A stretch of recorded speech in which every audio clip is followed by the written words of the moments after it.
26 janvier 2010. Je jure comme avocate d'exercer mes fonctions avec dignité, conscience, indépendance, probité et humanité. Alors moi, je suis super contente. Ça fait des années que j'attends ça.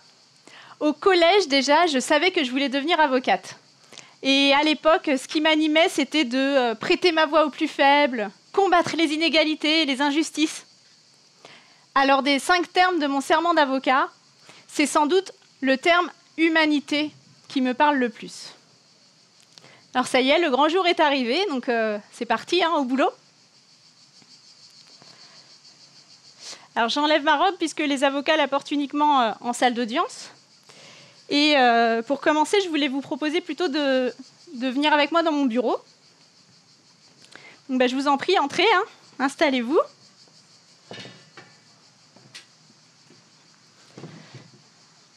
Alors dites-moi, qu'est-ce qui vous amène? Qu'est-ce que je peux faire pour vous? Donc, monsieur, vous me dites que vous êtes en France depuis une dizaine d'années, vous avez une carte de résident, et depuis 3 ans, vous êtes en couple avec madame. Vous, madame, vous êtes sans papier. Et puis récemment, là, vous avez donné naissance à un enfant, un petit bébé. Et donc, vous avez fait une demande de titre de séjour pour madame. Et vous avez reçu cette décision de la préfecture. Alors, il s'agit d'une OQTF, une obligation de quitter le territoire français. La préfète de Loire-Atlantique considère, madame, que vous n'avez pas suffisamment d'attache familiale en France et elle vous demande de quitter volontairement le territoire français dans un délai de 30 jours. Et si vous ne le faites pas, au-delà de ce délai, elle pourra vous expulser de force. Moi, ce que je peux faire, c'est contester cette décision devant le tribunal administratif et lui demander de l'annuler. Alors, au vu de votre situation financière, ce que je peux vous proposer, c'est de remplir ce formulaire. C'est une demande d'aide juridictionnelle. Comme ça, vous n'aurez pas à payer les honoraires d'avocat et moi, je serai indemnisée par l'État. Bon, écoutez, je lance la procédure et puis je vous tiens au courant.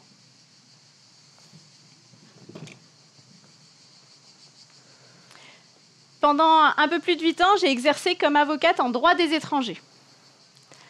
Le droit des étrangers, c'est une matière dont je n'ai quasiment jamais entendu parler pendant mes études de droit. La première fois que je découvre le droit des étrangers, je suis étudiante en droit, mais je suis en vacances. Ma grand-mère est espagnole et mes grands-parents ont une maison de vacances dans le sud de l'Andalousie, au bord de la mer. Et moi, depuis que je suis toute petite, je vais y passer mes vacances d'été tous les ans. Et cette année-là, j'ai 18 ans. Vous imaginez le tableau, il fait beau, il fait chaud, la plage la journée, la fiesta le soir. Et cette année-là, je rencontre un jeune homme. Il est marocain. Il me parle de ses conditions de vie au Maroc. Il me parle de sa décision de venir vivre en Europe et des risques qu'il prend pour traverser la Méditerranée. Et puis, il me parle de sa situation ici. Il est sans papier, il travaille au noir et il vit dans un squat. Et moi, je suis touchée par cette histoire. Et je me dis, c'est pas possible de laisser des gens dans des situations pareilles. Il y a forcément une solution. T'inquiète pas, mon gars, Zoro est arrivé. Je suis étudiante en 2e année de droit, moi. Je vais te trouver une solution. Et je me mets à potasser. Et je me rends compte que c'est pas si simple. Je découvre l'existence du CESEDA, le Code de l'entrée et du séjour des étrangers et du droit d'asile. Alors, qu'est-ce que c'est que le CESEDA?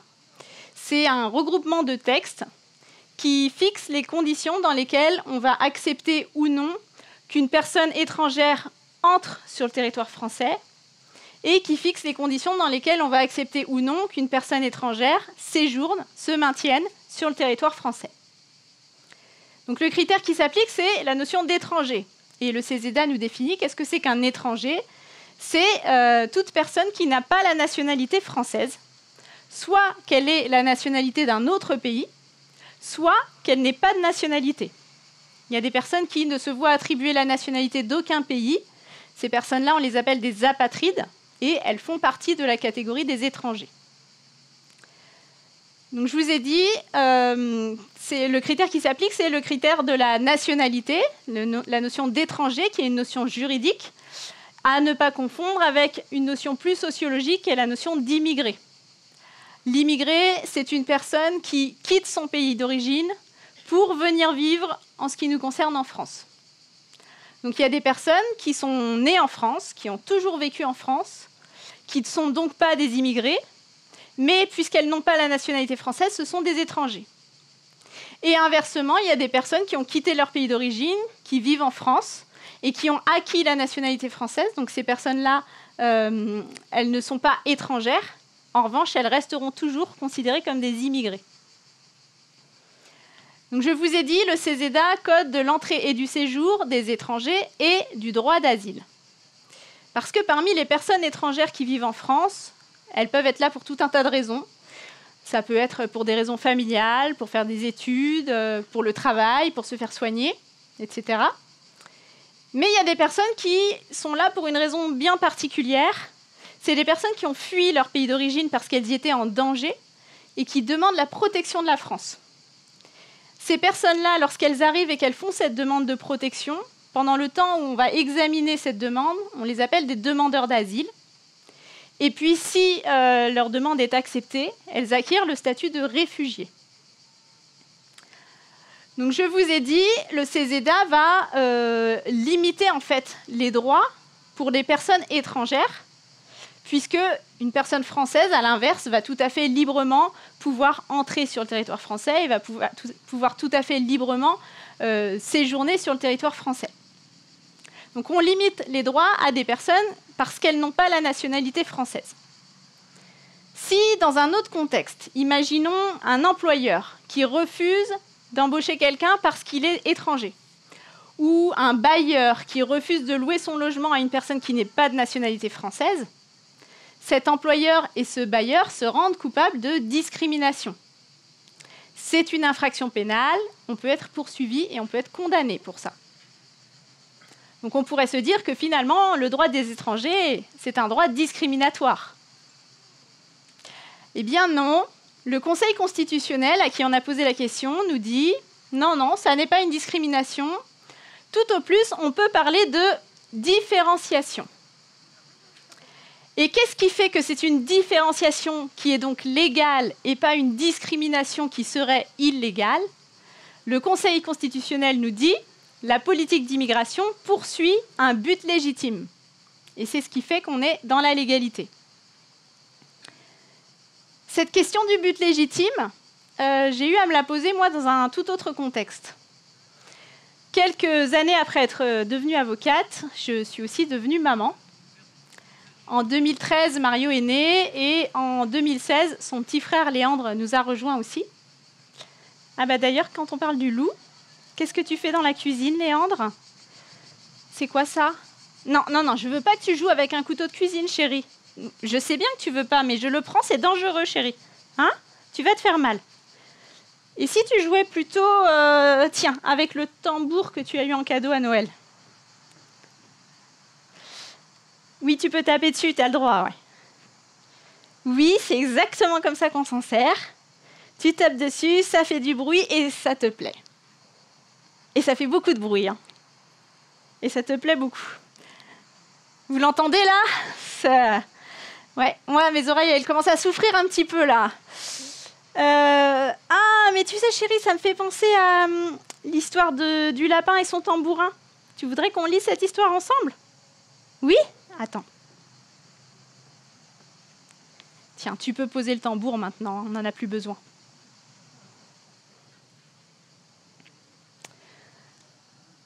Dans les relations entre adultes et enfants, on voit qu'il peut y avoir facilement une forme d'ascendant qui se met en place. Et puis, les enfants n'ont pas les mêmes droits que les adultes. Ils n'ont pas le droit de voter, ils n'ont pas le droit de passer le permis de conduire, ils n'ont pas le droit de travailler, ou en tout cas de percevoir un salaire pour leur travail. Et en tant que maman, je me suis posé la question, qu'est-ce qui fait que, qu'est-ce qui rend légitime cette différenciation? Ma réponse à moi, c'est que les enfants sont des personnes vulnérables et que les adultes sont là pour les protéger. Et donc j'essaye de garder ça à l'esprit au quotidien avec mes enfants, et quand Léandre joue avec un couteau de cuisine, même s'il veut continuer à jouer avec son couteau de cuisine, je lui retire des mains, même s'il n'est pas d'accord, je m'impose, parce que je le protège, parce qu'il risque de se blesser. En revanche, si j'avais le même réflexe avec son tambourin, alors qu'il ne court aucun risque, alors même qu'il s'amuse, et que les enfants, lorsqu'ils s'amusent, c'est les moments pendant lesquels ils apprennent le plus de choses, donc il est en train de vivre un moment qui est important pour lui, qui est bénéfique pour lui, si je lui retirais des mains comme je lui ai retiré le couteau de cuisine, finalement, je ne ferais que défendre mes intérêts. Alors j'essaye au quotidien, dans ces situations-là, de ne pas m'imposer et plutôt de susciter leur coopération d'une autre manière. Et cette question-là du but légitime, elle me semble vraiment fondamentale. Et c'est cette question que j'ai envie qu'on se pose ensemble aujourd'hui. Est-ce que la politique d'immigration poursuit un but légitime ? Si ce n'était pas le cas, on pourrait dire qu'elle est discriminatoire. Quand on regarde l'histoire du XXe siècle, on peut se poser la question, qu'est-ce qui a justifié, qu'est-ce qui a été mis en avant pour justifier les premières lois en matière d'immigration ? Et quand on regarde cette histoire du XXe siècle, on se rend compte assez rapidement qu'il y a des périodes pendant lesquelles on avait besoin de main-d'œuvre, on avait besoin de reconstruire la France. Et donc, on a largement ouvert les frontières pour faire venir du monde. Et au contraire, il y a eu d'autres périodes où c'était la crise, le chômage, et où du coup, on a voulu refermer les frontières et même faire en sorte que les personnes qui étaient ici en France repartent dans leur pays d'origine. Donc le premier objectif, le premier but légitime qui est invoqué pour légiférer en droit des étrangers, c'est un objectif économique. C'est préserver les intérêts économiques de la France. Je ne vais pas, moi, entrer dans les détails parce que ce n'est pas mon domaine, mais il y a des économistes, et il y en a peut-être ici aujourd'hui, qui pourront vous démontrer que, en fait, l'immigration n'est pas un coût pour l'économie française, bien au contraire. En tout cas, si ça vous intéresse, je vous invite vraiment à vous renseigner sur cette question-là. Ce que je voulais simplement vous dire là aujourd'hui, c'est que c'est l'argument qui est mis en avant pour justifier, c'est le but légitime qui est mis en avant pour justifier cette politique d'immigration. Et en particulier dans les années 70, donc gros choc pétrolier, chômage de masse, et il y a un très fort mouvement de lois pour restreindre très fortement les droits des personnes étrangères. Sauf qu'à ce moment-là, il y a des personnes qui sont en France et puis qui n'ont pas forcément l'intention de partir et qui vont avoir recours à l'opinion publique et avoir recours aux juges pour faire valoir leurs droits. Et progressivement, elles vont acquérir certains droits. Et le droit des étrangers, il s'est construit à partir de ce moment-là et il continue de se construire aujourd'hui, toujours avec cette opposition entre, d'un côté, l'État qui a tendance à vouloir toujours restreindre les droits des personnes étrangères, et de l'autre côté, des gens qui font appel aux juges et qui, progressivement, acquièrent certains droits. Un exemple récent, en 2012, le Conseil d'État vient consacrer un nouveau droit, qui est le droit à l'hébergement d'urgence. C'est le droit d'avoir un toit au-dessus de sa tête. Et c'est un droit fondamental qui s'applique à toute personne, quelle que soit sa nationalité, quelle que soit sa situation administrative, qu'on ait des papiers ou pas. Ah, excusez-moi, j'ai mon portable qui sonne. Je suis désolée, je vais être obligée de répondre. C'est un peu urgent. Allô ? Oui, c'est moi ? Vous êtes assistante sociale au CHU de Nantes ? D'accord. Oui, c'est ma cliente. Donc, vous me dites qu'elle vient d'accoucher, le bébé va bien, elle aussi. Bah, super nouvelle. Oui, elle m'avait parlé de ses difficultés d'hébergement déjà. Donc là, vous me dites qu'on est mercredi, elle doit quitter la maternité vendredi et elle ne sait pas où aller vivre avec son bébé. Je suppose que vous avez contacté la DDCS. La DDCS, c'est la Direction départementale de la cohésion sociale. C'est un service de la préfecture qui est en charge des dispositifs d'hébergement d'urgence et en particulier du numéro de téléphone, le 115 pour les sans-abri. Et donc, est-ce qu'ils vous ont répondu ? Oui, bah oui, il n'y a jamais de place de toute façon. Des situations plus urgentes qu'une maman et son bébé de 4 jours ?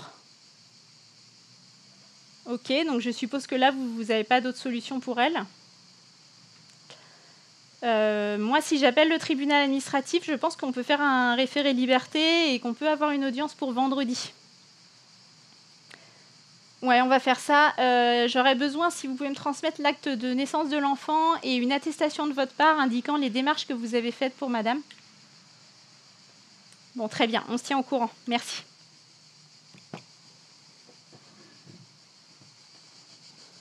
Alors, c'est ce qu'on a fait. Et le vendredi après-midi, on s'est retrouvés, donc ma cliente est venue avec son bébé de la maternité directement au tribunal administratif. C'est pratique, hein, à Nantes, c'est juste à côté. On a plaidé le dossier et puis 1 heure après, on avait heureusement une décision du tribunal qui enjoignait au préfet de trouver une solution d'hébergement pour ma cliente pour le jour même. Et le soir, elle dormait dans une chambre d'hôtel. Vous imaginez le soulagement pour cette maman, et puis pour moi aussi, bien sûr. Hein. En fait, il y a beaucoup d'émotions dans ce bureau. Et je me rends compte que finalement, je ne sais pas toujours comment les accueillir, ces émotions. Je ne sais pas toujours comment exprimer les miennes. Je me souviens d'un client qui était venu en France pour se faire soigner. Et il me disait que les soins dont il avait besoin n'étaient pas disponibles dans son pays d'origine. Donc on avait fait une demande de titre de séjour étranger malade. Ça avait été rejeté. On avait fait un recours devant le tribunal administratif. On avait perdu. On avait fait appel devant la cour administrative d'appel. Et on avait perdu à nouveau. Et là, moi, j'arrivais au bout de mes possibilités pour aider ce monsieur. Il est venu me voir et il m'a dit « Je viens vous dire merci, maître, pour ce que vous avez fait pour moi. Merci et adieu. Je m'en vais mourir en Afrique. » Donc, je vous disais, il y a beaucoup d'émotions dans ce bureau et je ne suis pas forcément préparée à les accueillir et à exprimer les miennes. Je me rends compte, en fait, qu'on ne m'a pas appris ça et maintenant que je suis maman, je comprends, en fait, pourquoi. Parce que toutes ces émotions négatives, là, la tristesse, la peur, la colère, qui prennent beaucoup de place, qui font beaucoup de bruit, on aurait juste envie que ça s'arrête, quoi. Oh, ça va, hein, sois heureux, la vie est belle. Mais en fait, je me rends compte que ces émotions, elles sont utiles. Elles nous disent quelque chose d'important. Et notamment la colère, je pense que c'est une émotion importante. Et avec mes enfants, j'essaye de leur dire qu'ils ont le droit de ressentir cette colère, qu'ils ont le droit de l'exprimer. Simplement, on va trouver des moyens un peu plus adaptés pour les exprimer. D'ailleurs, vous voyez là, Mario, ouh, dis donc, tu as l'air très, très énervé, mon loulou. Hein? Ouais, je vois ça, boue, là, il y a quelque chose qui a besoin de sortir. Hein? Tu sais ce qu'on va faire? On l'a déjà fait, tu sais, on va prendre les 2 gros ballons en mousse. Tu vas les chercher? Ouais. T'en prends un, tu m'en donnes un. Allez, on se met dans le couloir, là, mets-toi en face de moi. Ça craint rien, il n'y a rien qui craint là. Allez, 1, 2, 3. On fait ça 2-3 fois. En général, ça finit par des fous rires. Et puis la colère s'exprime de cette manière-là et elle passe. Il y a une autre méthode qui a bien marché aussi avec Mario, que j'ai découvert un peu par hasard. Un jour, il était très, très énervé et ça durait, ça faisait une bonne demi-heure qu'il n'arrêtait pas de crier, de se rouler par terre. Dès qu'il attrapait un objet à sa portée, il le jetait. Et moi, je ne trouvais rien pour canaliser tout ça. Et je sentais que moi aussi, à l'intérieur de moi, la colère, elle commençait à monter. Et sur la table, il y avait des feutres et puis ces feuilles, et j'ai fait ça.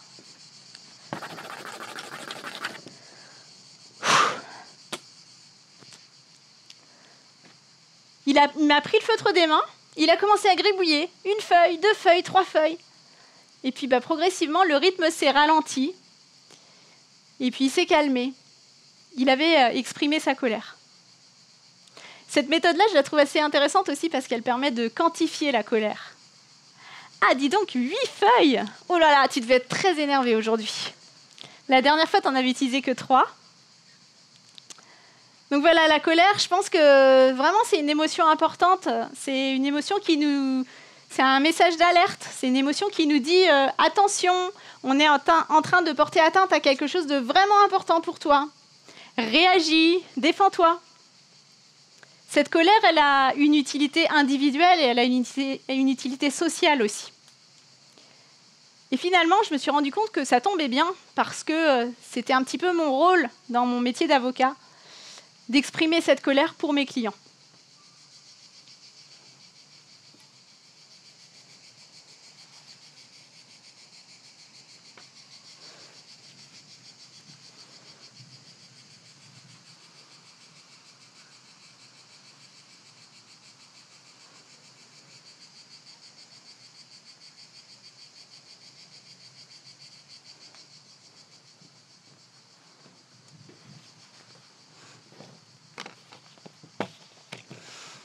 Je vous remercie, Monsieur le Président. Quelques mots au soutien des intérêts de mes clients ici présents. Monsieur, Madame et leurs 2 enfants, âgés de 2 ans et 10 ans. La famille est originaire de Mongolie. Ils ont quitté leur pays en raison des risques qu'ils y encouraient. Ils sont arrivés en France il y a 1 an à peu près et ils ont déposé une demande d'asile. Vous n'ignorez pas, Monsieur le Président, la situation bien particulière des demandeurs d'asile en France, puisqu'ils disent être en danger dans leur pays d'origine, on ne peut pas décemment leur demander d'y retourner. Malgré tout, puisqu'on ne sait pas encore si on va accepter de les accueillir en France, il ne faudrait pas trop qu'ils s'intègrent. Alors, les demandeurs d'asile n'ont pas le droit de travailler, n'ont pas le droit de percevoir les allocations ordinaires, et puisqu'on ne peut pas évidemment les laisser sans rien, il y a un dispositif d'accueil spécifique des demandeurs d'asile. Ils sont hébergés dans des CADA, des centres d'accueil pour demandeurs d'asile. On les regroupe bien, toujours pour pas qu'ils créent de liens, pour pas qu'ils s'intègrent. Enfin, ça, vous savez, Monsieur le Président, que c'est pour ceux qui ont de la chance, puisque les CADA sont surchargés et que énormément de demandeurs d'asile se retrouvent à la rue. Mes clients ont eu cette chance d'être hébergés dans un CADA, sauf qu'il y a quelques semaines, leur demande d'asile a été rejetée et on leur a donc demandé de quitter leur logement. On leur a donné une date butoir, ils ont indiqué qu'ils n'auraient pas de solution d'hébergement par leurs propres moyens. Aucune solution alternative ne leur a été proposée. Et la date butoir est arrivée et ça fait maintenant 15 jours que cette famille, ces 2 enfants, dorment à la rue. Vous ne pourrez, à mon sens, Monsieur le Président, que constater que la préfecture a failli à son obligation d'hébergement d'urgence vis-à-vis de cette famille.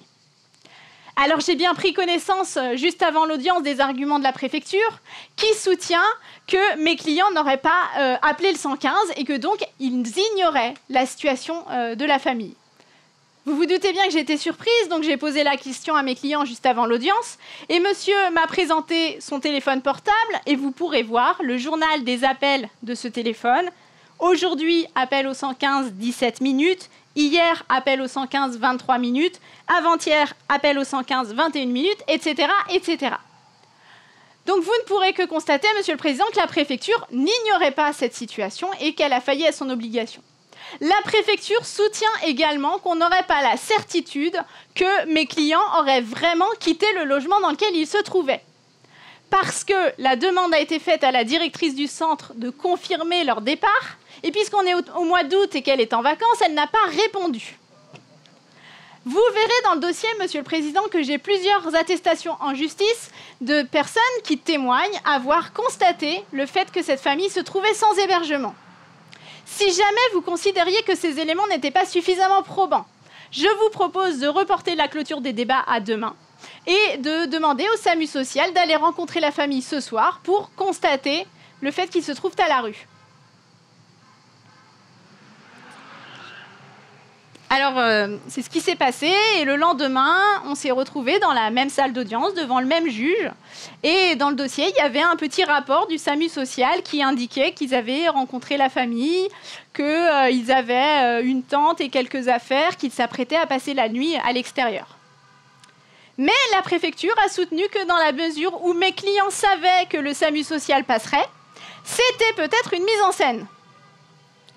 Et s'agissant des appels au 115 du téléphone portable de mon client, la préfecture a soutenu que ça ne prouvait rien, puisque, et c'est vrai, quand on appelle le 115, il y a un message d'attente qui se met en route, qui peut être très long, avant qu'un opérateur ou une opératrice réponde. Et donc, ces appels quotidiens et même très longs de mes clients ne prouvaient pas qu'ils avaient attendu suffisamment longtemps pour que leur demande soit effectivement enregistrée. En fait, dans ce dossier, la préfecture, elle a mis en place une stratégie que j'ai pu voir assez souvent, qui est de systématiquement remettre en cause les éléments de preuve qu'on apporte, sans elle-même apporter la preuve de quoi que ce soit, jusqu'à ce qu'à un moment donné, on se trouve dans l'impossibilité d'apporter des preuves supplémentaires. Et bien cette fois, le tribunal a suivi le raisonnement de la préfecture. Et on a perdu.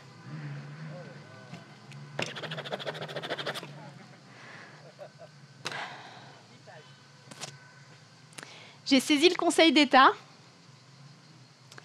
Alors bon, devant le Conseil d'État, c'est un petit peu plus long. Il a fallu attendre 1 mois à peu près pour qu'une audience soit fixée. Et finalement, au bout d'1 mois, l'administration est venue dire « Ah oui, c'est vrai, après vérification, ça fait bien 1 mois et demi que la famille appelle le 115 tous les jours. » Et oui, effectivement, la directrice du centre, une fois qu'elle est rentrée de vacances, a pu confirmer que la famille avait quitté son logement à la date qu'ils avaient indiquée. Et ils ont fini par être hébergés, mais après avoir passé 1 mois et demi à la rue.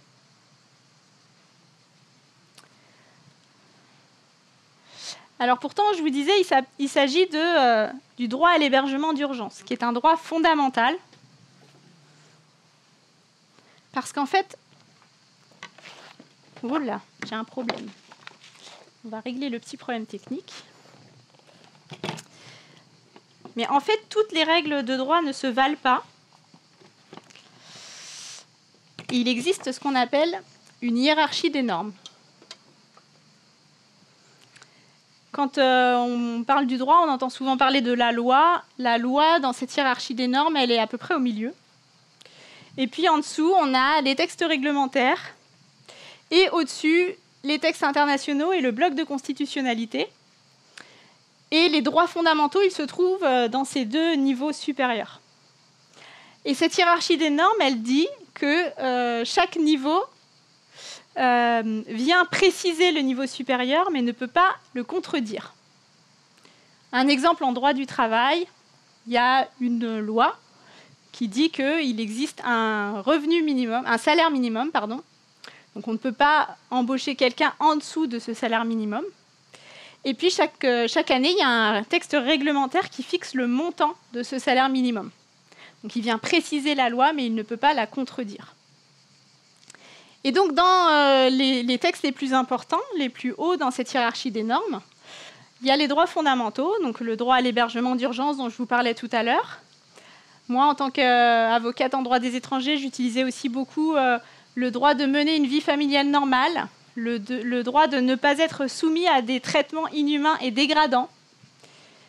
Parmi ces textes, il y a aussi la Convention internationale des droits de l'enfant, qui garantit que dans toute décision qui concerne un enfant, doit être pris en compte son intérêt supérieur. J'ai une cliente qui avait particulièrement à cœur de préserver l'intérêt supérieur de ses enfants. On va l'appeler Fatou.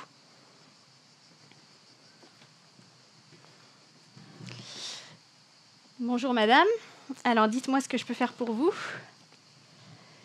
Donc, vous me dites que vous êtes guinéenne, vous êtes entrée en France avec vos 2 enfants, des jumeaux, un garçon et une fille. Vous avez déposé une demande d'asile. Alors là, ce que vous me donnez, c'est le récit écrit que vous avez rédigé dans le cadre de cette demande d'asile. Je vais en prendre connaissance rapidement.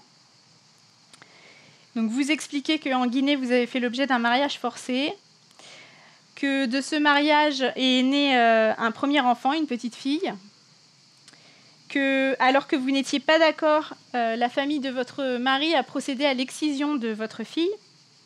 Donc l'excision, c'est une mutilation sexuelle féminine extrêmement douloureuse et traumatisante pour les femmes tout au long de leur vie, et qui est aussi très dangereuse au moment où elle est pratiquée, puisqu'il peut y avoir des infections ou des hémorragies très graves.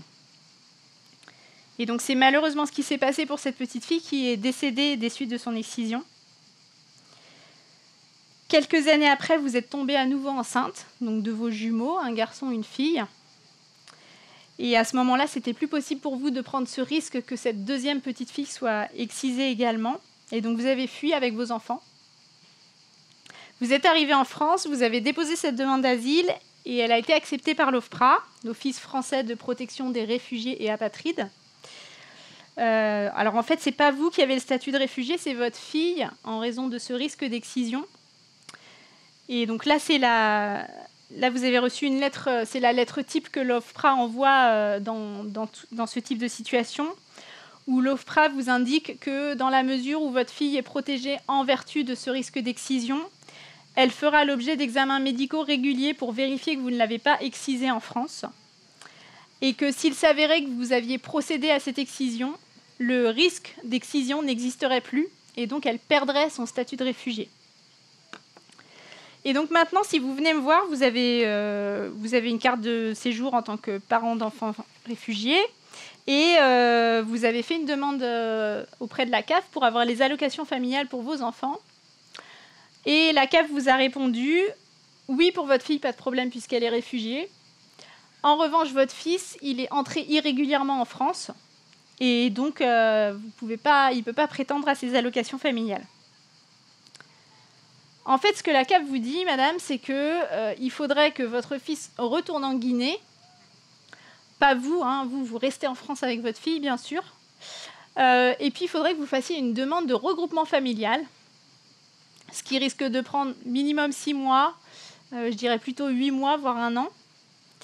Et si c'est accepté, il pourra avoir un visa, il pourra revenir en France, et à ce moment-là, il pourra avoir les allocations familiales. Bah oui, je me doute bien que ce n'est pas une solution envisageable pour vous. En fait, la CAF, elle fait application d'un texte de loi, d'un texte du Code de l'action sociale et des familles, qui dit effectivement que les enfants ne peuvent percevoir les allocations familiales que s'ils sont entrés régulièrement. Mais je considère que cette décision, en ce qui vous concerne, elle porte atteinte à l'intérêt supérieur de vos enfants, qui est un droit fondamental qui est supérieur à la loi. Donc ce que je vous propose, c'est de contester cette décision devant le tribunal des affaires de sécurité sociale. Bon, par contre, je vous préviens, ça risque d'être un petit peu long.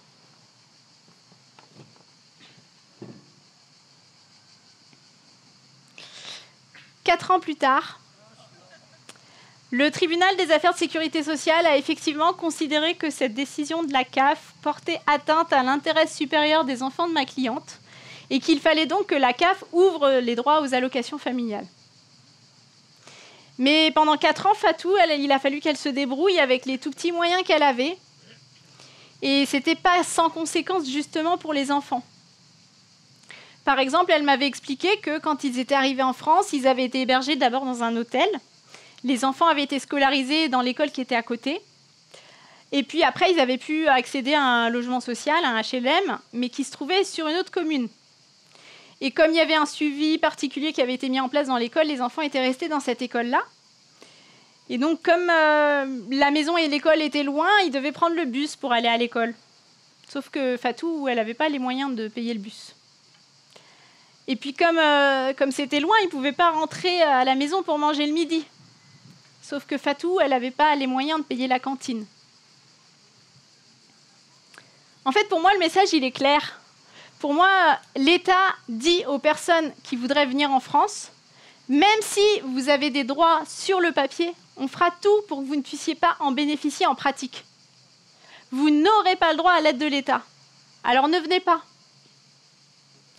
Vous n'aurez pas le droit à l'aide de l'État et puis vous n'aurez pas le droit non plus à l'aide de la population, puisqu'il existe une infraction pénale que les associations appellent le délit de solidarité, le délit d'aide à l'entrée et au séjour irrégulier. Vous avez peut-être, je pense ici, entendu parler de Cédric Héroux. Donc Cédric Héroux, je ne vous apprends rien, c'est un paysan qui vit dans la vallée de la Roya et qui a, ces dernières années, vu arriver près de chez lui des personnes qui, pour contourner les contrôles aux frontières, prenaient des chemins de haute montagne, sans être équipés, sans connaître ces chemins, sans être correctement vêtus pour faire ces expéditions-là et qui se retrouvaient à se mettre en danger. Et Cédric Héroux, il s'est mis à les accueillir, à les héberger, à les soigner, à les réchauffer, à les nourrir. Et il a été poursuivi et il a été condamné pour ça. Alors, vous avez sans doute aussi entendu parler d'une décision du Conseil constitutionnel qui date du 6 juillet 2018, qui consacre le principe de fraternité, qui va donc dire qu'une personne qui apporte une aide à titre humanitaire ne peut pas être poursuivie pour ce délit de solidarité. C'est évidemment une bonne nouvelle, malgré tout, ce délit de solidarité, il est loin d'être mort aujourd'hui. Alors, je dis ça principalement pour deux raisons. D'abord, le Conseil constitutionnel, dans sa décision, est venu lui-même limiter la portée de ce principe de fraternité, puisque je vous ai dit qu'il s'agit du délit d'aide à l'entrée et au séjour irrégulier. Et le Conseil constitutionnel dit « Ok, principe de fraternité s'agissant du délit d'aide au séjour irrégulier, mais pas pour le délit d'aide à l'entrée irrégulière. » Donc si je suis là, que la frontière italienne est là, et que quelques mètres plus loin, je vois une personne en difficulté, que je vais à sa rencontre, que je l'amène dans ma voiture pour se faire soigner à l'hôpital, je me rends coupable de ce délit d'aide à l'entrée irrégulière. Et ce principe de fraternité ne me viendra pas en aide.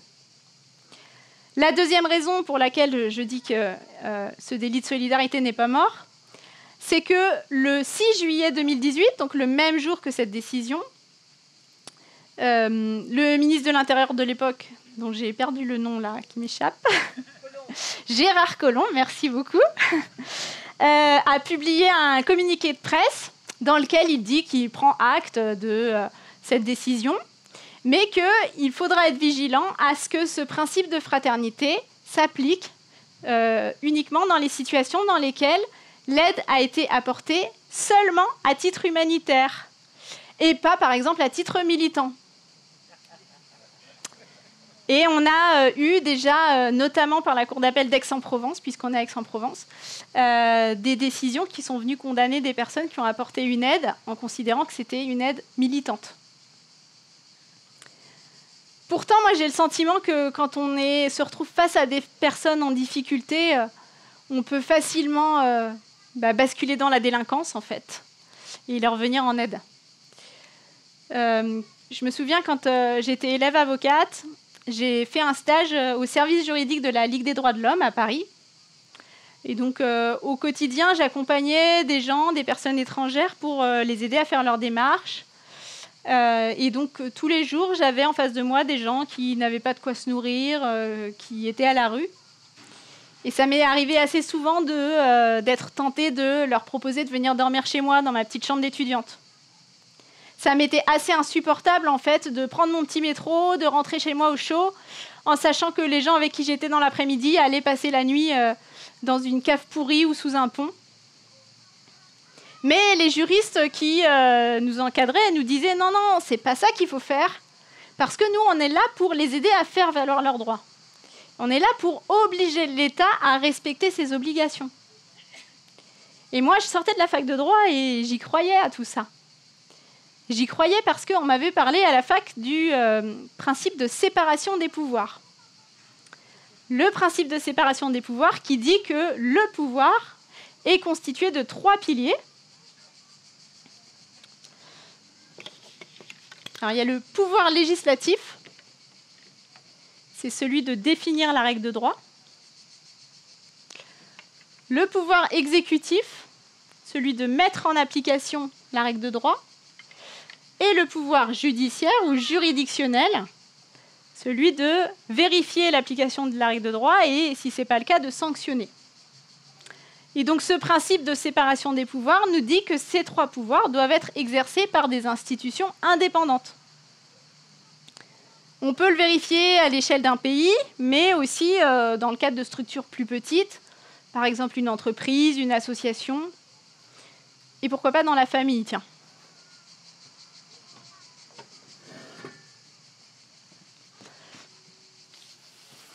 Alors Mario, avec ton père, on a remarqué que tu n'aimais pas trop les légumes. On a discuté, on s'est demandé ce qu'on allait faire. Bon, on s'est dit qu'on n'allait pas t'obliger à finir ton assiette, mais ce serait bien au moins qu'à chaque fois tu goûtes. Pouvoir législatif. Mario, je vois que tu n'as pas goûté tes haricots verts ce soir. Tu connais la règle, chérie, je voudrais que tu goûtes. Allez, un haricot vert. Bon, ok, un demi-haricot vert. Pouvoir exécutif. Bon, Mario, t'as toujours pas goûté tes haricots verts, là? Je suppose que t'as pas faim, on oublie le dessert, alors? Pouvoir juridictionnel. Bon, Mario, ça suffit, ces histoires de légumes. J'en ai marre, ça fait des semaines que ça dure. Tu connais la règle, on t'a expliqué, on te demande de goûter. Tu n'écoutes pas, tu n'obéis pas. On te punit, ça ne change rien. Comment on fait, là? Comment on règle le problème? Mario, j'en ai marre ce soir, tu ne quittes pas la table tant que tu n'as pas goûté à un haricot vert. Mario, tu reviens ici. Allez. J'ai tout mon temps. Allez, Mario. Bon, c'est moi qui vais te le faire manger. Hein. Voilà ce qui peut se passer quand tous les pouvoirs sont concentrés dans les mains d'une même personne.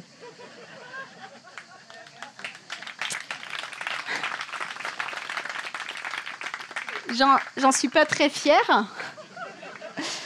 Et d'autant que bon, j'ai découvert un peu après qu'à cet âge-là, les enfants pouvaient faire ce qu'on appelle de la phobie alimentaire et que ce genre de comportement ne faisait qu'aggraver les choses, évidemment.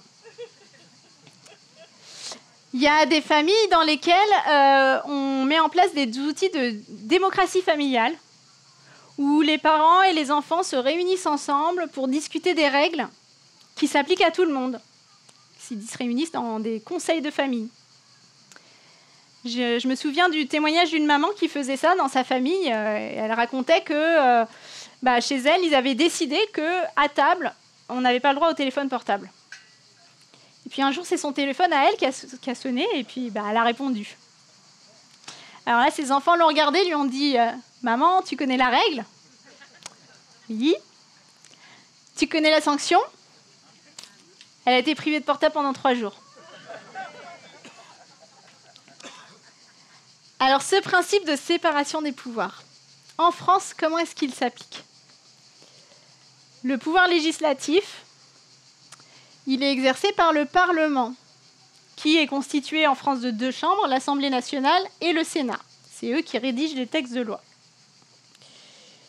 Le pouvoir exécutif, il est exercé par l'État, c'est-à-dire le président de la République, son gouvernement, le préfet, qui est le représentant de l'État dans le département, et puis toutes les administrations. Je vous parlais par exemple tout à l'heure de la CAF. On pourrait citer aussi la sécurité sociale, l'éducation nationale, Pôle emploi, etc. Et le pouvoir juridictionnel, qui étaient donc les juges. Et en France, il y a 2 ordres de juridiction. Le juge judiciaire qui tranche les litiges entre les personnes et le juge administratif qui tranche les litiges entre une personne et l'État. Et pour que la jurisprudence, c'est-à-dire l'ensemble des décisions de justice, soit cohérente, c'est-à-dire qu'il n'y ait pas un juge à Aix-en-Provence qui dise tout l'inverse d'un juge à Lille, par exemple, chaque ordre de juridiction est chapeauté par une juridiction suprême. Donc dans l'ordre judiciaire, c'est la Cour de cassation, et dans l'ordre administratif, c'est le Conseil d'État. Alors ça peut paraître très théorique tout ça, mais en fait c'était vraiment fondamental dans mon exercice professionnel en tant qu'avocate, puisque moi, mon travail, c'était de contester des décisions qui étaient prises par l'État, généralement le préfet ou le ministre de l'Intérieur, devant le juge, et en invoquant le fait que l'État n'avait pas respecté la règle de droit. Donc en gros, la règle de droit, c'était mon outil de travail, le juge, mon interlocuteur, et l'État, mon adversaire. Donc vous comprendrez bien que si je demandais au juge de sanctionner l'État, j'avais un vrai besoin de m'assurer que le juge et l'État étaient indépendants. Et pourtant, j'ai pu en douter. Puis bon, c'est pas que moi qui vous dis ça. En juin 2016, Jean-Marc Sauvé, vice-président du Conseil d'État, donc mon juge en chef, dans un discours totalement officiel où il s'adresse à Manuel Valls, qui à l'époque est ministre de l'Intérieur, mon adversaire en chef, il lui dit qu'il se considère comme le partenaire du gouvernement non pas un censeur, encore moins un donneur de leçons.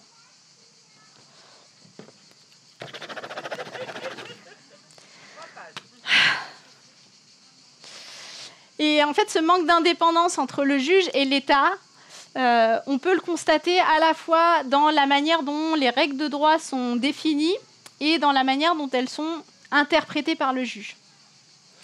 Parce qu'en fait, l'État, dans le cadre de son pouvoir exécutif, il a la possibilité de prendre des textes réglementaires, les textes les plus bas de notre hiérarchie des normes.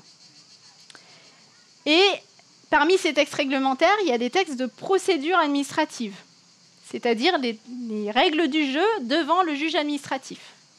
C'est-à-dire que l'État, qui potentiellement peut être sanctionné par le juge, a le pouvoir de définir en partie les règles qui s'appliquent devant ce juge qui potentiellement peut le sanctionner. Et puis, il y a une procédure administrative qui s'applique pour tous les types de dossiers qui sont présentés devant le juge administratif. Et il y a des règles dérogatoires au droit commun qui s'appliquent spécifiquement en droit des étrangers. Et parmi ces règles-là, en fait, ces règles-là, elles ont principalement pour conséquence de rendre plus difficile l'accès au juge pour les personnes étrangères. Un exemple qui me semble vraiment parlant, c'est les règles de délai. Si, imaginons que vous avez fait une demande de permis de construire pour construire un garage dans votre jardin, on vous l'a refusé, vous avez un délai de 2 mois pour aller devant le juge. En droit des étrangers, il y a plein de délais différents. Donc déjà, ce n'est pas du tout clair pour les gens. Et puis ces délais-là, ils sont toujours plus brefs. Donc parfois, c'est 30 jours, parfois, c'est 15 jours, parfois, c'est 48 heures non prorogeables les week-ends et jours fériés. Et puis, ce n'est pas pour des décisions anodines, hein, c'est des mesures d'éloignement, des décisions qui demandent aux gens de quitter le territoire français. Et ces règles de délai très brefs, elles ont créé des situations dans lesquelles les gens ont besoin de pouvoir très rapidement accéder à un avocat qui soit disponible pour très rapidement faire ses recours devant le juge. Alors, les avocats se sont organisés. À Nantes, il y a une permanence droit des étrangers qui est en place. Et donc, chaque semaine, du vendredi matin au vendredi matin suivant, il y a un avocat de permanence qui se rend disponible pour répondre à ces besoins-là. Alors justement, on est vendredi, je suis de permanence, il est midi, et là, on vient de m'appeler, on vient de me signaler la situation d'une famille de 4 personnes, 4 adultes, des parents et leurs 2 enfants jeunes majeurs, à qui on a notifié ce matin des décisions qui doivent être contestées dans un délai de 48 heures, c'est-à-dire avant dimanche matin de 10 heures. Bon, j'ai eu leur numéro de téléphone, j'ai essayé de les appeler, on n'a pas réussi à se comprendre. Ils ne parlent pas français ni anglais. Apparemment, ils parlent pacho. C'est une des 4 langues principales d'Afghanistan. Donc du coup, on ne s'est pas compris. Donc je leur ai envoyé un petit texto avec l'adresse de mon cabinet. Puis j'espère qu'ils vont comprendre qu'il faut venir rapidement. Et du coup, j'attends.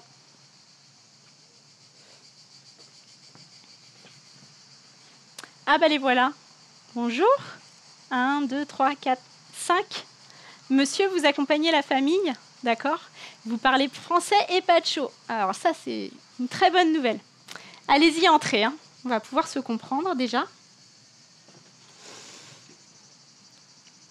Donc alors, vous me dites que vous venez d'Afghanistan. Vous avez quitté le pays séparément, donc vous n'avez pas suivi le même parcours. Et vous vous êtes rejoint en France il y a quelques jours, et donc vous avez fait une demande d'asile. Et là, on vous a notifié ce matin ces 4 décisions-là. Alors, ce n'est pas des décisions qui vous refusent l'asile. C'est simplement que la préfecture de Loire-Atlantique considère que ce n'est pas à la France d'examiner votre demande d'asile, mais à un autre pays d'Europe. Elle fait application d'un texte européen qui s'appelle le règlement Dublin, qui fixe les critères de détermination de l'État membre d'Europe responsable de la demande d'asile. En fait, ce règlement, il a officiellement pour objectif de répartir de manière équitable les demandes d'asile dans les différents pays d'Europe.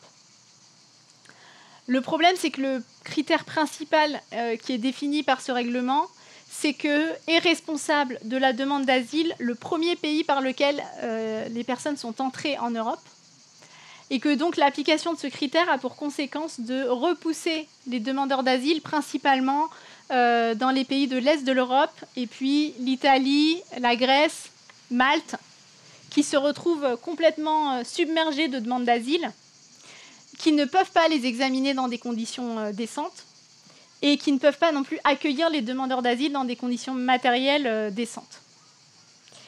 Alors dans votre cas, la préfecture s'est vraiment cassé la tête pour ne surtout pas vous accueillir en France, puisque vous n'avez pas eu le même parcours en Europe. Et donc la solution qui est proposée par la préfète de Loire-Atlantique, c'est que monsieur et votre fille, vous devez partir en Italie, madame et votre fils, vous devez repartir en Bulgarie. Bon, pour moi, ces décisions, elles portent au moins atteinte à votre droit de mener une vie familiale normale. Donc je vais faire les recours, vous inquiétez pas, j'ai toute ma journée de samedi pour faire ces 4 recours, ils seront déposés dans les temps. Et puis je vous tiendrai au courant, je pense qu'on aura une audience lundi.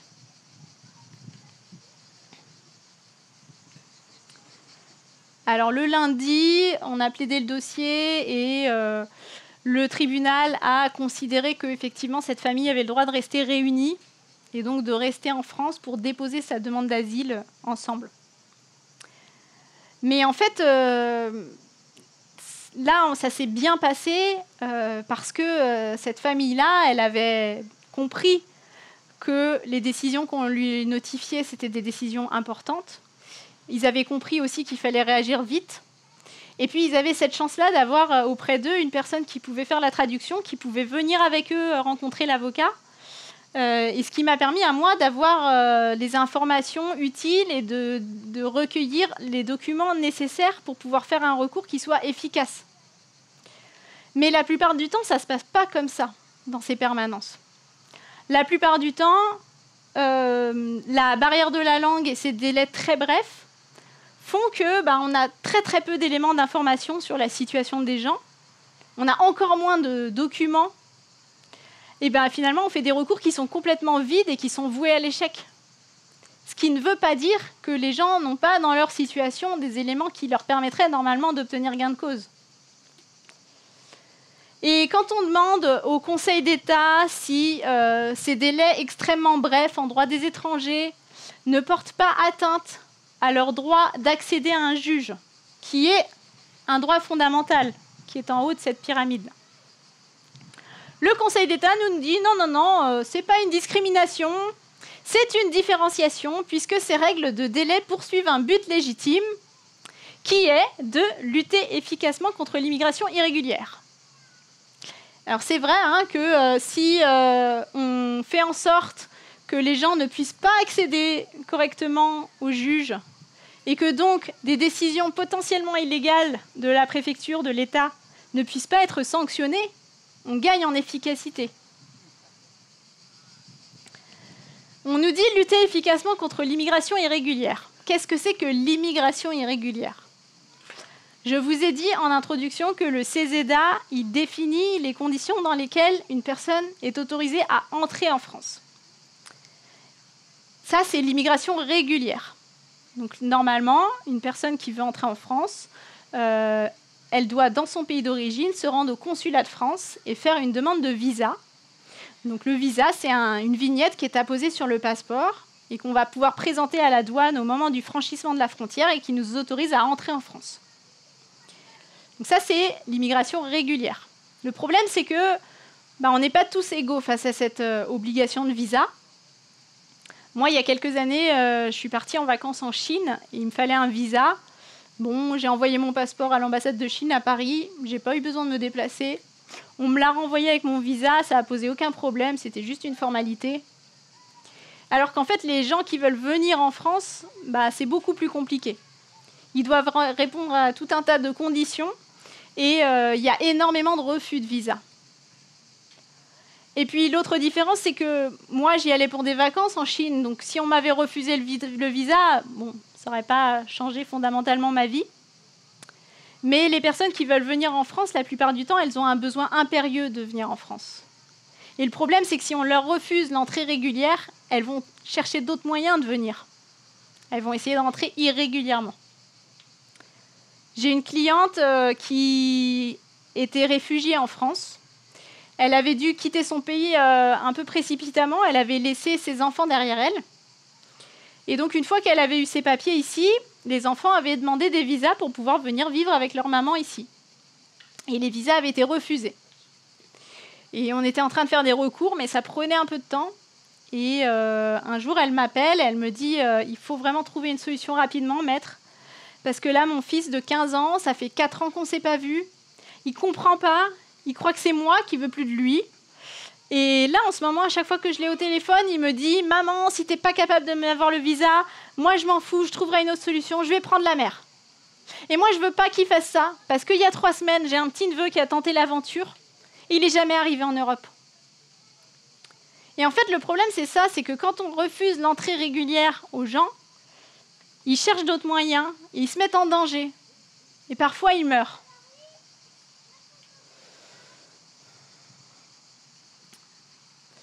Mars 2011, on est en pleine période de coalition internationale menée par l'OTAN qui intervient en Libye.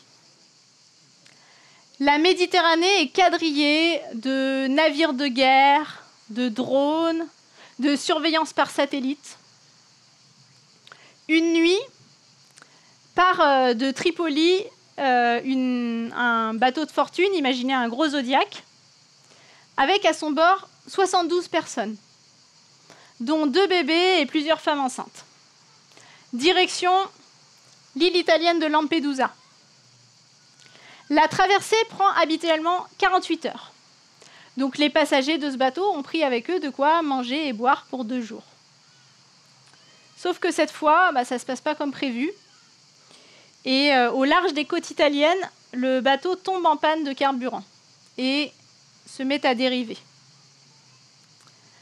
Les gardes-côtes italiens ont repéré l'embarcation. Ils vont lancer un message d'appel à l'aide à tous les bateaux qui se trouvent en Méditerranée à ce moment-là.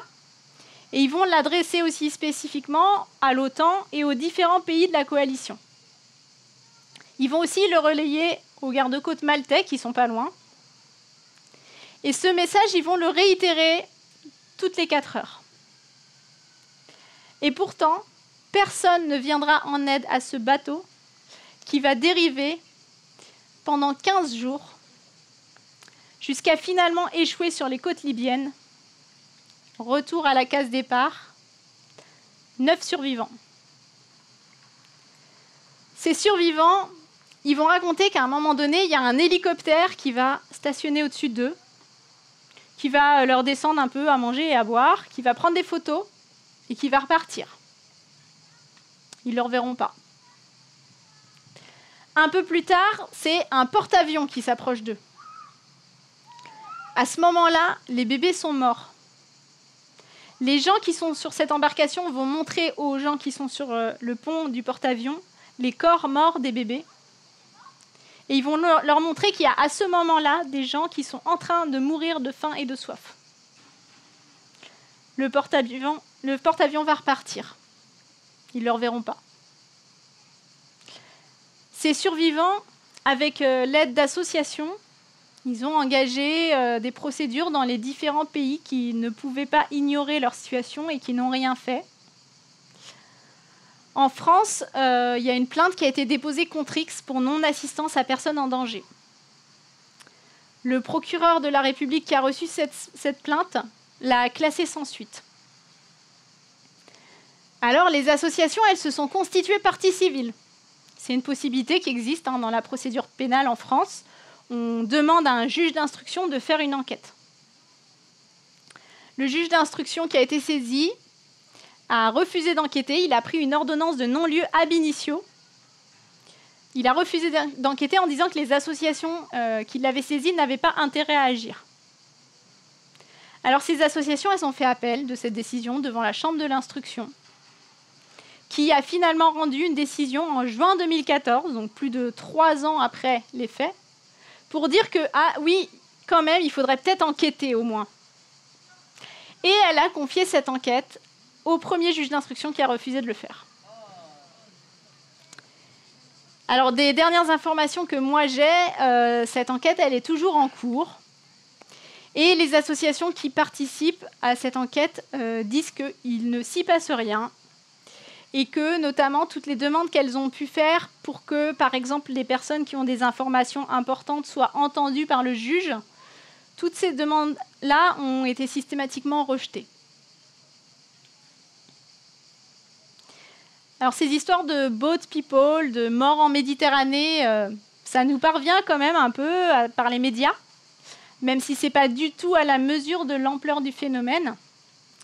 Et quand on en vient à cet intérêt légitime, ce but légitime de cette politique d'immigration, la préservation des intérêts économiques de la France, et qu'on les met en balance avec ces morts en Méditerranée, on peut se demander s'il n'y a pas un problème. Alors, pour pouvoir continuer à légitimer cette politique d'immigration, on invoque d'autres arguments. On nous dit que parmi les personnes qui veulent venir en France, il y a des gens qui nous veulent du mal. Il y a des terroristes. Alors, c'est bien légitime de vouloir les empêcher de rentrer. On essaye de nous faire peur. On essaye de faire peur aussi à nos enfants. Mario, cette année, il était en grande section de maternelle. Et cette année, comme d'ailleurs les 2 années précédentes, il a eu la chance dans son école de participer à un exercice attentat-intrusion. Le scénario, c'est quoi? Un terroriste pénètre dans l'école et les enseignants ont 2 possibilités, soit la fuite le plus calmement et discrètement possible, soit le confinement.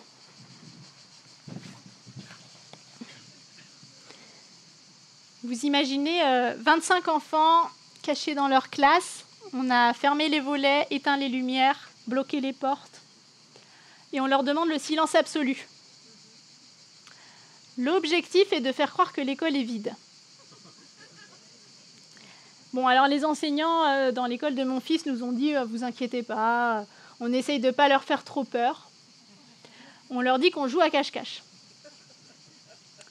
Alors moi, quand je joue à cache-cache avec mes enfants à la maison, quand ils sentent que je suis sur le point de les découvrir, là, en général, ça donne à peu près ça.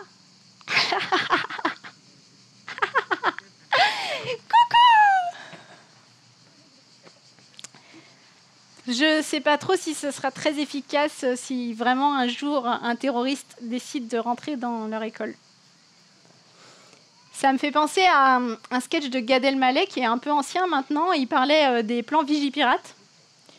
Il parlait, vous savez, du fait qu'on avait dans les trains, on avait condamné les espaces bagages avec des bandes rouges et blanches là. Il disait, vous imaginez le terroriste qui vient là pour poser sa bombe, qui fait « Ah merde, ils ont mis du scotch !» Ça paraît un peu vain. Donc on essaye de faire peur à nos enfants. Nous aussi, on essaye de nous faire peur. On nous parle de l'état d'urgence. En novembre 2015, après les attentats au Bataclan, l'état d'urgence a été décrété en France. Moi, j'ai eu un exemple très concret d'état d'urgence tout près de moi. Alors, c'est pas moi, c'est mon mari. Il était à la maison. Moi, j'étais au travail. Et il m'appelle, il me dit « Julie, tu as des nouvelles des voisins ?» Je lui dis « Non, pourquoi? Qu'est-ce qui se passe ?» Et il me répond « Je ne sais pas, mais en tout cas, il y a plein de policiers dans la cage d'escalier. Il y a plusieurs quarts de CRS devant l'immeuble et puis derrière, dans le jardin. Et ils ont enfoncé la porte de l'appartement d'à côté. » Alors nous, on était inquiets, on s'est imaginé un drame, on ne savait pas ce qui se passait. Et puis le soir, nos voisins sont venus nous voir et nous ont expliqué qu'ils avaient fait l'objet d'une perquisition dans le cadre de l'état d'urgence. Donc monsieur avait été dénoncé et la police était venue, bien sûr, n'avait pas frappé, avait directement enfoncé la porte. Lui n'était pas là à ce moment-là, il n'y avait que sa femme avec leur bébé et en quelques secondes, elle s'est retrouvée dans son salon avec son bébé dans les bras et plusieurs armes braquées sur elle. Et ils ont fouillé tout l'appartement, ils ont vérifié les comptes bancaires, les téléphones portables, les ordinateurs, etc. pour finalement ne rien trouver. Alors l'état d'urgence, qu'est-ce que c'est? C'est la possibilité pour la police et le préfet de faire des perquisitions, comme chez mes voisins, des assignations à résidence, interdire des réunions ou des manifestations, dissoudre des associations et limiter la liberté d'aller et venir dans certaines zones.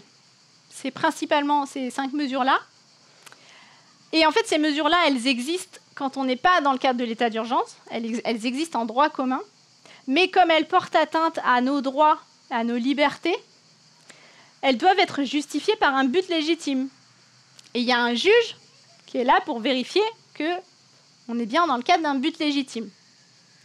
Et c'est ça qui est retiré dans le cadre de l'état d'urgence. C'est le besoin de justifier d'un but légitime et donc le contrôle du juge. Alors, on ne retire pas complètement ce besoin de justifier, mais les textes sont tellement vagues qu'en fait, ça permet à peu près tout. Par exemple, on peut interdire toute réunion qui est de nature à provoquer ou à entretenir le désordre. Mes enfants, quand ils jouent dans leur chambre, ils sont 2, donc ils sont en réunion, et je vous assure que c'est de nature à provoquer ou à entretenir le désordre. Donc en fait, le premier gros risque avec l'état d'urgence, c'est un risque d'arbitraire. Et d'ailleurs, les chiffres sont assez parlants, puisque entre novembre 2015 et janvier 2016, donc dans les 3 premiers mois de l'état d'urgence, il y a 3200 perquisitions qui ont été faites. Sur ces 3200 perquisitions, seulement 4 ont donné lieu à l'ouverture d'enquêtes pour des faits liés à du terrorisme. Et une seule personne a été mise en examen pour des faits de nature terroriste. Dans tous les autres cas, soit il n'y avait rien, comme pour mes voisins, soit des petits délits de droit commun du type vol ou stupéfiant. Donc, gros risque d'arbitraire. Et puis en plus, ces mesures-là, elles ne sont pas adaptées pour lutter contre le terrorisme. Il existe, même dans le droit commun, des outils beaucoup plus adaptés. Il y a des cellules de police antiterroristes, des juges antiterroristes qui ont des moyens juridiques et techniques spécifiques pour lutter contre ce type de criminalité. Ce n'est pas adapté, et puis en plus, je dirais même que ça accroît le risque terroriste. Pourquoi est-ce que je dis ça ? Alors d'abord parce qu'on va monopoliser des forces de police sur des interventions qui n'ont aucun intérêt. Donc s'ils sont là, ils ne sont pas ailleurs, et puis on les épuise. Et puis aussi parce que ces mesures qui sont prises de manière complètement arbitraire, elles créent de la stigmatisation. Concrètement, mes voisins, ils étaient extrêmement gênés. Ils savaient que tout l'immeuble savait que la police était venue chez eux. Et ils se sont sentis obligés de venir frapper à nos portes, à la porte de tous les voisins, pour expliquer ce qui s'était passé. Et cette stigmatisation-là, sur des personnes qui peuvent être un peu fragiles, ça peut justement les conduire à se tourner vers des mouvements extrémistes. Alors l'état d'urgence, vous comprendrez que moi je trouve que c'est une belle saloperie. Mais heureusement, 1er novembre 2017, après 2 ans d'état d'urgence, il a été levé. Ouf, on respire. Ah mince, 31 octobre 2017, une loi a été votée renforçant la sécurité intérieure et la lutte contre le terrorisme. L'objectif est de sortir de façon maîtrisée de l'état d'urgence. Puisqu'on s'est bien habitué finalement à toutes ces mesures qui portent atteinte à nos droits pendant 2 ans, on va les faire tranquillement glisser dans le droit commun. Bon, on édulcore un peu les termes. Les perquisitions deviennent des visites domiciliaires. Les assignations à résidence deviennent des mesures individuelles de contrôle et les zones de surveillance deviennent des zones de protection. Ce qui s'est passé en France avec les attentats terroristes, l'état d'urgence et puis ces lois sécuritaires, ça me fait penser à ce que Naomi Klein décrit dans son livre « La stratégie du choc ». Donc, Naomi Klein, c'est une journaliste canadienne qui a étudié les théories d'une école d'économistes américains, l'école de Chicago, qui a à sa tête Milton Friedman, un économiste américain qui a été très influent au XXe siècle auprès du gouvernement américain et d'autres gouvernements dans le monde. Et donc cette école de Chicago, elle elle dit que lorsqu'il se passe un événement traumatisant du type coup d'État, catastrophe climatique, attentat terroriste, ça crée un choc psychologique dans la population et que c'est le bon moment pour faire passer des lois ultra-libérales, ultra-sécuritaires, qu'on va présenter comme étant bonnes pour la population. Et la population étant sous cet état de choc, ne va pas les contester, ne va pas désobéir. Naomi Klein, elle a aussi étudié les effets de cette stratégie du choc dans les pays dans lesquels elle a été mise en œuvre à moyen et à long terme. Et ce qu'elle révèle, c'est que ça n'est pas du tout bon pour la population et que ces réformes, elles ont eu pour effet principal d'accroître les inégalités entre les plus riches et les plus pauvres. Elle parle de corporatisme entre le gouvernement et le monde de l'entreprise. Je vous parlais tout à l'heure de Jean-Marc Sauvé, au Conseil d'État, qui parle de partenariat entre l'État et entre le juge et l'État. Là, je vous parle d'un corporatisme entre l'État et le monde de l'entreprise. Donc, on voit un peu les maillons de la chaîne qui se mettent en place. Donc, l'idée de cette stratégie du choc, c'est finalement gouverner par la peur et les gens étant dans la peur ne contesteront pas l'autorité. Alors, je peux bien comprendre si on a été touché de plus ou moins près par les attentats terroristes qu'il y a pu y avoir en France, que ce soit émotionnellement difficile. Mais ce qui, moi, me met extrêmement en colère, c'est qu'on utilise justement ces émotions pour faire passer des textes de loi qui n'ont absolument pas pour objectif celui qui est affiché de lutter contre le terrorisme, mais qui défendent d'autres intérêts. Et puis si on en revient à ces enfants auxquels on fait faire ces exercices attentats-intrusion dans les écoles, en fait, les textes qui prévoient ces dispositifs disent bien que l'objectif, ce n'est pas tant de mettre en place un système qui protégerait les enfants en cas d'attentat. Non, l'objectif, c'est surtout de créer chez les enfants une culture du risque. Moi, ça m'inquiète beaucoup. J'ai l'impression qu'on est en train de créer des générations de bons petits soldats prêts à obéir, qui ne contesteront pas l'autorité parce qu'ils auront peur.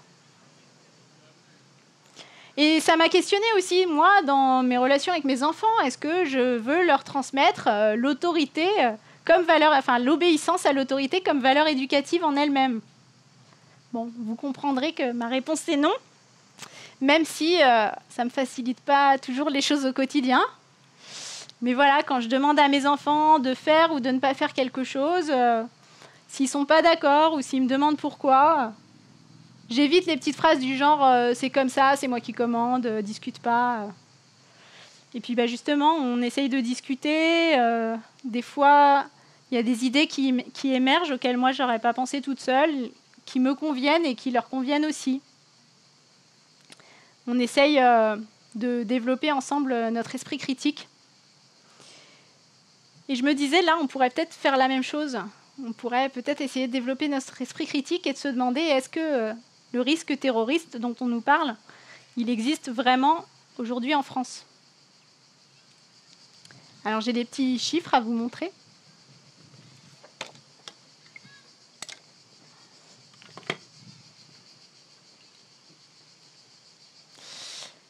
Alors, ce graphique, c'est petit, mais je vais tout expliquer oralement. Et puis, si vous voulez venir les voir à la fin de la conférence, je peux les laisser à disposition.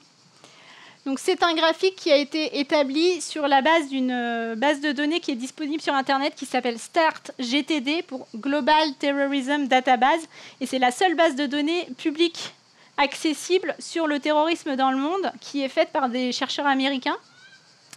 Et donc ce graphique, il présente les victimes, donc les personnes mortes du terrorisme dans le monde entre 1970 et 2015. Le chiffre le plus haut, là, c'est 45 000. Et donc en 2014, on est à peu près à 43 000 morts et en 2015, à peu près 38 000 morts. Et on voit qu'il y a eu effectivement une très forte augmentation sur les dernières années. Donc on peut se dire que oui, le risque terroriste s'est accru dans le monde ces dernières années. Mais sur toute cette petite barre, on a différentes couleurs. Et ces couleurs, elles correspondent à des zones géographiques dans le monde. Et les couleurs qui sont les plus visibles, c'est le vert foncé, le vert clair, et puis je dirais les deux gris, gris foncé et gris clair. Et ces couleurs, elles correspondent à l'Irak, Afghanistan, Pakistan, Syrie, Nigeria et Afrique subsaharienne. L'Europe est en rouge, et l'Amérique du Nord en rose. Je ne sais pas si vous les voyez. Alors, je vais essayer de vous aider un peu. On va garder que l'Europe et l'Amérique du Nord. On va enlever tout le reste. Ouh, le vent ne m'aide pas. Et on n'est pas à la même échelle. Là, je vous disais que le chiffre le plus haut, là, c'est 45 000. Là, c'est 14 000. Donc, on a multiplié par 3.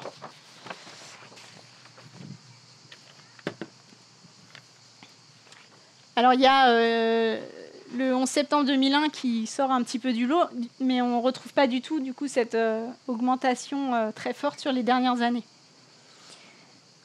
Alors moi, quand je compare ces deux graphiques, je me dis que peut-être que finalement, les gens qui veulent venir chez nous, c'est peut-être pas des terroristes, mais peut-être plutôt des gens qui sont soumis à ce risque terroriste et qui savent qu'ici, ils seraient en sécurité. Et quand on regarde plus précisément ce qui se passe en France, alors là, on est toujours sur la même période, 1970-2015, mais évidemment plus du tout à la même échelle. Le chiffre le plus haut, là, c'est 180. Et on arrive à 435 personnes mortes en 45 ans. 2015, on a à peu près 160 morts avec Charlie Hebdo et le Bataclan. Nice, c'est 2016, je crois. Je rajoute les chiffres de 2016. D'ailleurs, 2016, 87 morts et 2017, 3 morts. Ce qui nous amène en 47 ans à 525 morts du terrorisme en France. Alors, évidemment, je ne dirais pas que c'est rien. Évidemment, c'est 525 morts de trop. Et encore une fois, je dirais que je comprends qu'on puisse être touché quand on a vécu ou quand on a été touché par quelqu'un qu'on connaissait qui a été concerné, merci, par ce risque terroriste. Mais malgré tout, je me dis que les personnes qui sont dans cette situation-là d'émotion face au terrorisme, elles peuvent d'autant plus comprendre ce que vivent les gens qui sont soumis à un risque terroriste quotidien dans leur pays d'origine, qui ont peut-être eu plusieurs morts déjà dans leur famille et qui ont un besoin vraiment pressant de se mettre en sécurité. Et quand je vois ces chiffres, encore 525 morts en 47 ans, je crois qu'à titre de comparaison, si on prend le nombre de femmes mortes sous les coups de leur conjoint ou ex-conjoint, on atteint ce chiffre en 3 ans à peu près. Et je n'ai pas l'impression qu'on ait en France mis en place les mêmes moyens pour lutter contre les violences conjugales.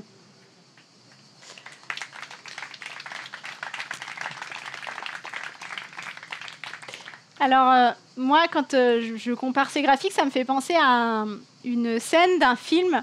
Je ne sais pas si vous connaissez Le Nom des gens. Donc, c'est une histoire d'amour entre Arthur Martin. Arthur Martin, c'est Jacques Gamblin qui joue ce rôle. Arthur Martin, il est jospiniste, il a une vie très tranquille, très calme, très carrée. Et il est amoureux de Baya Ben Mahmoud. Et Baya, c'est Sarah Forestier qui joue ce rôle. Baya, c'est une militante gauchiste exubérante qui a des méthodes politiques un peu particulières. Notamment, elle couche avec les mecs de droite pour les faire virer à gauche. Et donc, Arthur et Baya se promènent sur un marché et ils s'arrêtent devant l'étal d'un poissonnier. Et là, Baya demande « Combien pour 3 homards ?» Et pour le prix de 3 homards, combien de tourteaux? Ellipse, ils sont en voiture. Arthur conduit. Baya lui demande d'aller plus vite. Ils vont vers la mer. Ils vont sauver les tourteaux. Et là, Baya dit « Il vaut mieux sauver 7 tourteaux que 3 homards. Une vie de tourteau, ça vaut bien une vie de homard. C'est le capitalisme qui nous dit qu'un homard, ça vaut plus qu'un tourteau. » Et bien moi, quand je compare ces chiffres, j'ai l'impression qu'on se prend un peu pour des homards. et qu'on considère peut-être la population du reste du monde comme des tourteaux, voire des crevettes, voire du plancton.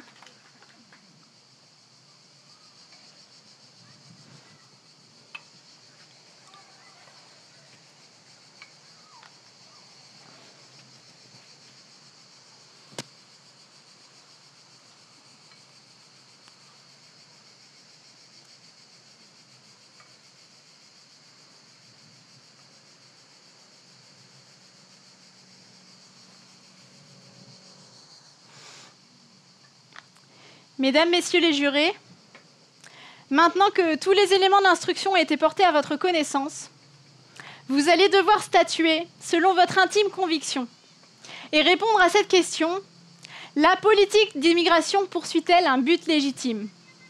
Ou au contraire est-elle discriminatoire? Pour ma part, je remets une dernière fois ma robe d'avocat, non pas pour défendre l'un ou l'une de mes clientes, mais pour les défendre toutes et tous en même temps. Et au-delà, pour défendre toutes les personnes qu'on a, selon un critère complètement arbitraire, décidé de qualifier d'étrangers. Je crois que la politique d'immigration est discriminatoire et qu'elle n'est justifiable par aucun but légitime. Je crois qu'elle est au contraire sous-tendue par des objectifs illégitimes, inavouables. Placer une partie de la population dans une situation d'extrême précarité, main-d'œuvre corvéable et bon marché. En faire des boucs émissaires. Regardez-les nous piquer notre travail. Regardez-les prendre l'argent des allocations. Pendant ce temps-là, on peut tranquillement détricoter le code du travail, faire de l'évasion fiscale, bousiller la planète. Et puis, cette politique d'immigration, elle vient justifier des atteintes portées à nos droits, à notre liberté d'expression, de manifestation, de réunion. Au cas où il y en aurait qui voudraient regarder du côté des vrais problèmes. On fait tout pour les faire taire. Je crois que notre démocratie est en danger, si elle n'est pas déjà morte, et que la politique d'immigration est un des principaux leviers actionnés pour la renverser. Alors vous aurez compris, aujourd'hui, mesdames, messieurs les jurés, je suis en colère. Et aujourd'hui, gribouiller au feutre ou jeter des ballons en mousse ne suffisent plus. J'espère vous transmettre une partie de cette colère. J'espère qu'au-delà de cette salle d'audience, vous en parlerez autour de vous. Et alors, on aura peut-être fait un premier pas. Mais, mesdames, messieurs les jurés, je vous invite aussi à la condamner fermement, cette politique d'immigration, et à prendre les mesures pour l'empêcher de nuire. Je vous invite à aller assister aux audiences, en particulier celle du juge administratif, pour signifier à ce juge qui prend ses décisions au nom du peuple français que ce peuple exige l'humanité au centre de ses décisions de justice. Je nous invite aussi toutes et tous à nous réunir, à nous rassembler pour refuser ensemble de céder à la peur et à l'autorité illégitime. Et pourquoi pas désobéir? Comme je vous le disais tout à l'heure, la hiérarchie des normes place les droits fondamentaux au-dessus de tout le reste. Alors ceux qui violent ces droits fondamentaux, ce sont eux les vrais illégaux. Et désobéir pour que soient respectés ces droits fondamentaux, c'est pour moi rester du bon côté des frontières du droit. Et puis dans tous les cas, je nous invite toutes et tous à garder à l'esprit l'idée qu'une vie égale une vie et qu'il n'y a pas d'étrangers sur cette terre. Je vous remercie.